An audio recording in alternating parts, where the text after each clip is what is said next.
Il ne faut pas chercher beaucoup pour trouver dans notre région des vestiges de la présence des Romains. Les deux plus spectaculaires sont sans doute les théâtres antiques de Lyon et de Vienne, mais il en existe de nombreux autres qui témoignent de 2000 ans de civilisation. Parmi eux, le site de Saint-Romain-en-Galles, au-dessus duquel a été bâti un musée qui prépare en ce moment une nouvelle édition des Journées gallo-romaines. Avec nous justement Jérôme Fage, médiateur au musée gallo-romain de Saint-Romain-en-Galles. Bonjour Jérôme Fage. Les Journées gallo-romaines, c'est un rendez-vous qui a lieu samedi et dimanche pour la 14e fois. Alors quand on dit qu'on peut y découvrir la vie à l'époque d'Astérix et Obélix, c'est pas entièrement faux. C'est pas entièrement faux, mais il faut un peu nuancer le propos pour éviter de tomber dans les clichés habituels autour du grand mythe des grands personnages qui étaient César et Vercingétorix. On est ici dans une démarche qui est un peu plus large qu'une vision un peu étriquée de cette période-là. Alors, la conquête romaine, elle a débuté il y a 2000 ans. À cette époque, on peut parler de Gaule, mais pas vraiment de Gaulois, parce qu'il n'y a pas de peuple gaulois uni, vraiment, à proprement parler. Oui, tout à fait. Le terme de Gaulois, d'ailleurs, est cité par César. C'est une invention, on va dire, romaine, suite aux conquêtes césariennes. Le Gaulois ne se définit pas en peuple uni couvrant un très grand territoire. Ce sont des myriades de tribus, de peuples qui occupent ce territoire, mais qui n'ont pas véritablement conscience de cette unité. Il faudra véritablement attendre la confédération gauloise qui s'opposera aux armées de César sous l'égide de Vercingétorix. Dites-moi, est-ce que les Romains, ils arrivent sur des terres quasiment vierges ou pas du tout, sachant que de toute façon, ils importent leur civilisation?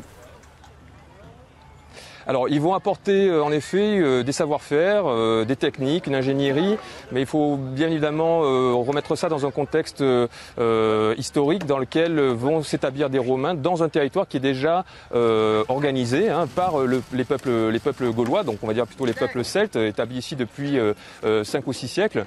Et on connaît, il y a des interactions entre les Gaulois et les Romains, il y a des commerces déjà à grande échelle. On importe d'abord des marchandises en lien avec la ville de Phocée, les Grecs de Marseille, et puis ensuite on va commercer avec les peuples italiques, les Romains, et les Gaulois ont déjà une démarche d'organisation spatiale avec des routes qui vont s'établir. Il faut savoir que les Romains vont simplement réutiliser en fait ce qui existe déjà, et la société gauloise est déjà une société très organisée. On est vraiment loin du cliché, de l'image d'Épinal que nous ont donné à voir beaucoup de films ou même des manuels d'histoire d'il y a un siècle et demi à peu près. C'est bien de rétablir la vérité. Ils y restent combien de temps en Gaule, ces Romains, et quelles sont les traces les plus évidentes, les plus fortes de leur passage aujourd'hui encore?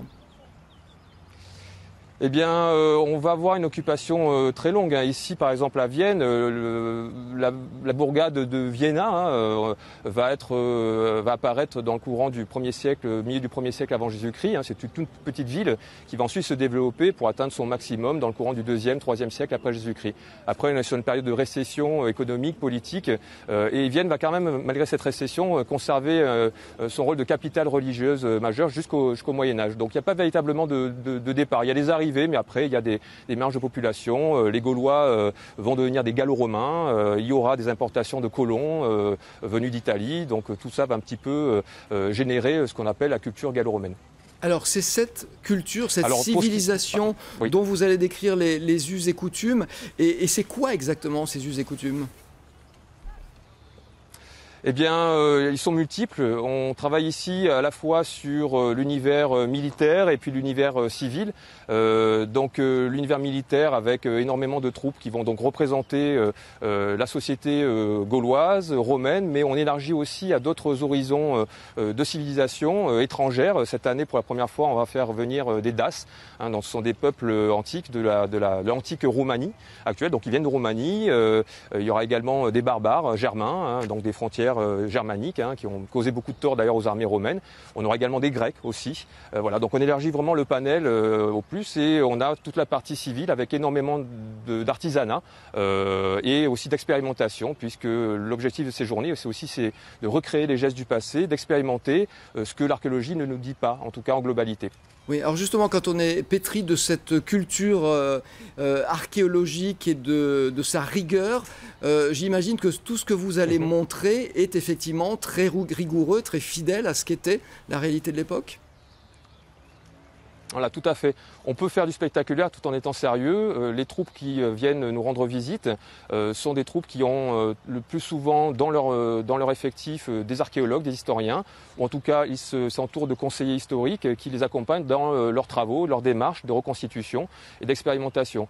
Beaucoup sont parrainés aussi par des universitaires et petit à petit, chaque année, on voit la progression et le sérieux s'établir ici. Donc voilà, on n'est pas sur de la figuration, on n'est pas sur du spectaculaire basique, on est sur du spectaculaire, mais on a également cette dimension d'un sérieux lié à la véracité historique. Même si tous ceux qui vont venir réaliser ces défilés sont des bénévoles, mais des bénévoles éclairés et intéressés par l'histoire, vous avez choisi de décliner un thème particulier cette année, qui est celui de la batellerie et la navigation. On pourra voir un bateau, le Guptis. En revanche, c'est un bateau grec, il n'y a pas un souci ?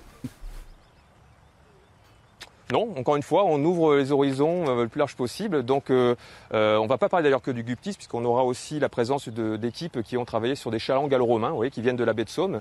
Mais c'est vrai que ce bateau est quand même une réalisation exceptionnelle, puisqu'il a été tout récemment, on va dire, rétabli, reconstruit à partir de données archéologiques, donc d'épaves qui ont été retrouvées en 1993 dans le port de Marseille. Et c'est un moyen aussi de comprendre les liens que unissaient aussi les Gaulois au peuple grec. Voilà, donc on part de l'Antiquité avec un grand A, de l'histoire avec un grand H. Et donc cette année, c'était un focus qu'on voulait mettre en avant. On est ici à Vienne, en bordure du Rhône. C'est une ville fluviale. Et il nous paraissait tout à fait logique de parler de cet univers de la navigation. Alors on aura ce bateau, on parle également de l'astronomie, on parlera également de tous les artisanats qui gravitent autour de cet univers de la navigation et de la batellerie antique. Oui, donc on verra effectivement des artisans travailler. On l'a dit, ce sont des bénévoles, mais bénévoles éclairés qui ont été formés, en tout cas qui sont passionnés par ce qu'ils font. Les points forts du programme, s'il fallait en dégager un ou deux durant ce week-end très riche. Alors, on va dire qu'on a deux dimensions. On a des animations en continu, donc le public peut venir à n'importe quelle heure de la journée et s'approcher des différentes stands, des animations et démonstrations. Lui-même participer aussi à divers ateliers pour petits et grands. Et puis, on aura des temps forts, en effet, qui commencent en général en début d'après-midi, avec un défilé, on va dire un passage en revue des différentes troupes par ordre chronologique, pour justement comprendre toute l'envergure de cette dimension de l'Antiquité, de l'histoire antique. Et puis, on aura des démonstrations, des entraînements militaires, des combats aussi militaires qui vont opposer Gaulois et Romains par exemple, et puis des combats gladiateurs qui auront lieu en fin d'après-midi sur les coups de 17h.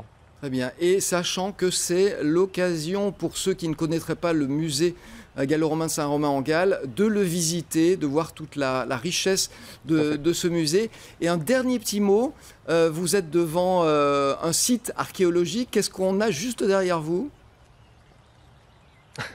Alors juste derrière moi, vous avez une partie du site archéologique. Il s'agit là des thermes.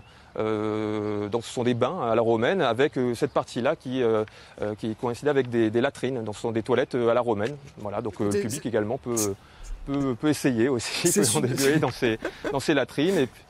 C'est sur cette note voilà, poétique. Il y a bien d'autre chose, il n'y a pas que des latrines. Voilà, on se quitte sur une note poétique. Merci beaucoup en tout cas, Jérôme Fage, de nous avoir présenté cette manifestation qui a lieu samedi et dimanche sur le site de Saint-Romain-en-Galles.